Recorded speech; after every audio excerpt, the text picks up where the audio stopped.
તો આ તરફ વાત કરીએ રાજકોટની તો રાજકોટમાં ગેમ ઝોનમાં આગની ઘટના બાદ તંત્ર એલર્ટ મોડમાં આવી ગયું છે। નાના મોવા સ્થિત ટીઆરપી ગેમ ઝોનમાં થયેલી દુર્ઘટનાના પડઘા હજુ શાંત થયા નથી। ત્યાં જ કાલાવડ રોડ પર આવેલા ફન બ્લાસ્ટ ગેમ ઝોનમાં આગની ઘટના સામે આવી હતી। સદનસીબે આ ઘટનામાં આગ ફેલાય તે પહેલા જ કર્મચારીઓએ ફાયર સેફટી સાધનોનો ઉપયોગ કરી આગ પર કાબુ મેળવી લીધો હતો। આ ઘટના બાદ રાજકોટ મહાનગરપાલિકાના ફાયર વિભાગે શહેરના તમામ ગેમ ઝોનમાં સઘન ચકાસણી હાથ ધરી છે। ફાયર અધિકારી અમિત દવે મુજબ ગેમ ઝોન સંચાલકો પાસેથી ઇલેક્ટ્રિકલ વાયરિંગના એપ્રુવલ સર્ટિફિકેટ માંગવામાં આવ્યા છે। પ્રાથમિક તપાસમાં કેટલાક ગેમ ઝોનમાં ચીનની લાઇટોનો ઉપયોગ થતો હોવાનું સામે આવ્યું છે। હાલ શહેરના કુલ 7 ગેમ ઝોનમાંથી 3ને તાત્કાલિક બંધ રાખવામાં આવ્યા છે અને બાકીના સ્થળોએ ચેકિંગ ચાલુ છે। ફાયર સેફટી અને ઇલેક્ટ્રિકલ સુરક્ષા સંબંધિત તમામ માપદંડો પૂર્ણ થયા બાદ જ ગેમ ઝોનને ફરી શરૂ કરવાની મંજૂરી આપવામાં આવશે।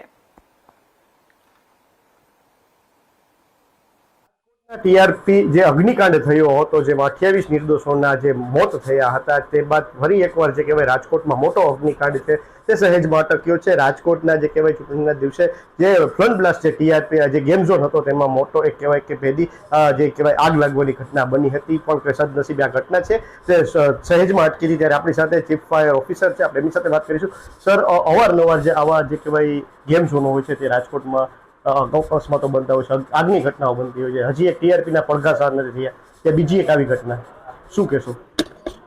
રવિવારે જે ફન બ્લાસ્ટ ગેમ ઝોનની અંદર આગ લાગવાનો બનાવ બનેલો એમાં સાંજના સમયે કોઈ લાઇટની અંદર સ્પાર્કિંગ થવાથી નાની એવી આગ લાગેલી હતી।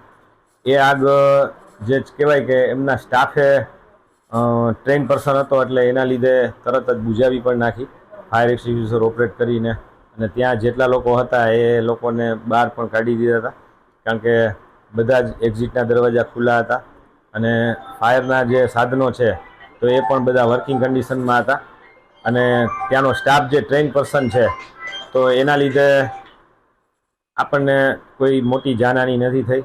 એ આપણા સદનસીબે ખૂબ જ સારું કહેવાય।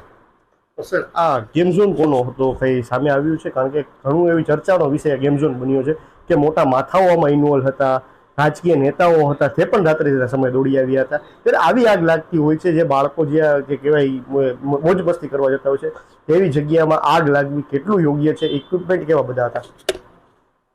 ખાસ કરીને ત્યાં ગેમ ઝોનની અંદર બધા ઇક્વિપમેન્ટ છે જે ફાયર રિલેટેડ જે કહીએ તો એ વર્કિંગ કન્ડિશનમાં હતા। કોઈ જગ્યાએ એવું ક્યાંય જોવા નથી મળ્યું કે ભાઈ એ ફાયર રિલેટેડ એ વર્કિંગ ન હોય અથવા તો કોઈ ફાયર એક્સ્ટિંગ્વિશર એક્સપાયર થયેલું હોય કે વોટેવર। બીજું કે આ ઓવરહીટિંગ અને ઓવર ટેમ્પરેચર જે અત્યારે જોવા મળે છે કે ભાઈ 40 થી 45 ડિગ્રીની વચ્ચે ઓવરહીટ અને ગરમી ખૂબ જ પડે છે, એના લીધે કદાચ કોઈ વાયરિંગમાં સ્પાર્કિંગ થયો હોય અથવા તો કોઈ ઇલેક્ટ્રિકમાં શોર્ટ સર્કિટ થઈ હોય, લાઇટમાં કંઈ પેલું થયું હોય, બરાબર, તો એના લીધે આગ લાગવાનો બનાવ બનેલો હોય એવું સામે આવે છે। અને ઇલેક્ટ્રિકના જે કોઈ પેલું છે તો એ જોઈએ તો પીજીવીસીએલના એન્જિનિયર પણ ત્યાં હતા, પોલીસ ડિપાર્ટમેન્ટ હતું અને જે ડિપાર્ટમેન્ટને જે કોઈ કાર્યવાહી કરવાની થતી હતી તે બધી સ્ટ્રિક્ટલી બધા કરેલી છે। સ્ટ્રિક્ટલી સર કરેલી છે। વાત કરીએ જો આ ફાયરની તો જે આ ટીઆરપી અગ્નિકાંડ જે થયો હતો 28 નિર્દોષોના તેમાં મોત થયા હતા, તે બાદ આ ગેમ ઝોને મંજૂરી લીધી હતી, ફાયર એનઓસી લીધેલી હતી કે પછી કે કહેવાય રામ ભરોસે જ આ બધું ચાલતું હતું?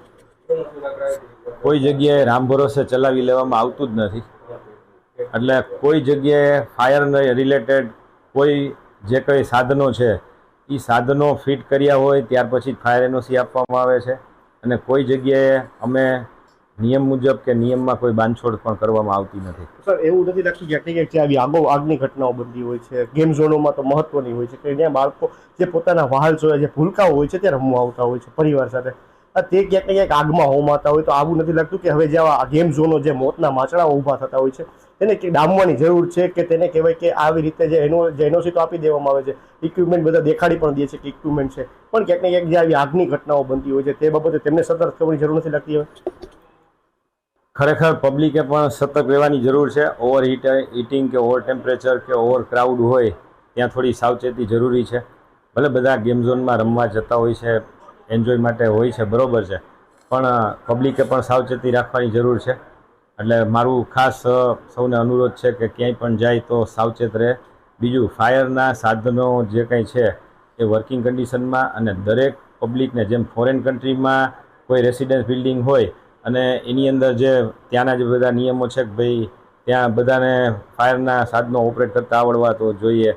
ઇલેક્ટ્રિકમાં છે તો કોઈ સ્પાર્કિંગ થયું તો એની MCB મેઇન સ્વિચ આ તે એ બધી ખબર પડવી જોઈએ. તો થોડીક અવેરનેસની પણ જરૂર છે. સર આમાં છે કે ભાઈ મીન્સ જે તમે કહો છો અવેરનેસની જરૂર છે, તો આમાં જે NOC ને બધું લીધું હતું ત્યારે આપણે ફાયરનો કેટલો સ્ટાફ ત્યાં તૈનાત રહ્યો હતો? કારણ કે જે રીતે કોલ આવ્યો હશે ફાયર વિભાગને કે આવડી મોટી આગ લાગી છે, તો કેટલી વારમાં આપણો ફાયરનો સ્ટાફ ગયો હતો અને કઈ રીતની આગની કન્ડિશન કેવી હતી? ત્યાં ફાયર બ્રિગેડનો સ્ટાફ પહોંચ્યો ફાયર ફાઈટર લઈને, ત્યારે એ આગ બુઝાઈ ગઈ હતી. કારણ કે તરત જ 1 જ મિનિટની અંદર એ લોકોએ, મેં CCTV કેમેરા પણ એમના જોયા છે, અને 1 જ મિનિટની અંદર એ લોકોએ આખું ગેમ ઝોન ખાલી પણ કરાવી દીધું હતું. અને ત્યાં અંદર જે ફાયરનો સ્ટાફ હતો, એ લોકોના જે ટ્રેન પર્સન હતા, એઓએ આગ પણ બુઝાવી નાખી હતી. અમારું ફાયર ફાઈટર સ્ટાફ પહોંચ્યો ત્યારે એ આગ બુઝાઈ ગઈ હતી. સર આ કોનું સામે કોણ આવ્યું છે? આનો માલિક કોણ છે આના? કારણ કે આવું ગેમ ઝોન બનતા હોય છે ક્યાંક ને ક્યાંક રાજકીય પીઠબળ તો ધરાવતા જ લોકો હોય છે. કારણ કે આવડું મોટું સ્ટ્રક્ચર ઊભું કરવું, કરોડો રૂપિયા નાખવા, ક્યાંક ને ક્યાંક રાજકીય પીઠબળ અને કેવા મોટા અધિકારીઓ હોય છે, તેનું ઇન્વોલ્વમેન્ટ તો આમાં નહીવત જેવું તો જોવા મળતું જ હોય છે. આમાં શું સામે આવ્યું છે? ત્યાં જુઓ તો મને તો કોઈ એવું લાગતું નથી કે કોઈ રાજકીય કે હોય, અને હોય તો એ નિયમને તો બધા ફોલો કરે છે.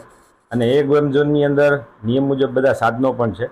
અને ત્યાંના જે ગેમ ઝોનના જે સંચાલક કે કહેવાય એ જયદીપસિંહ કરીને પણ ત્યાં હતા, અને બીજા એક આપણા મનીષભાઈ કરીને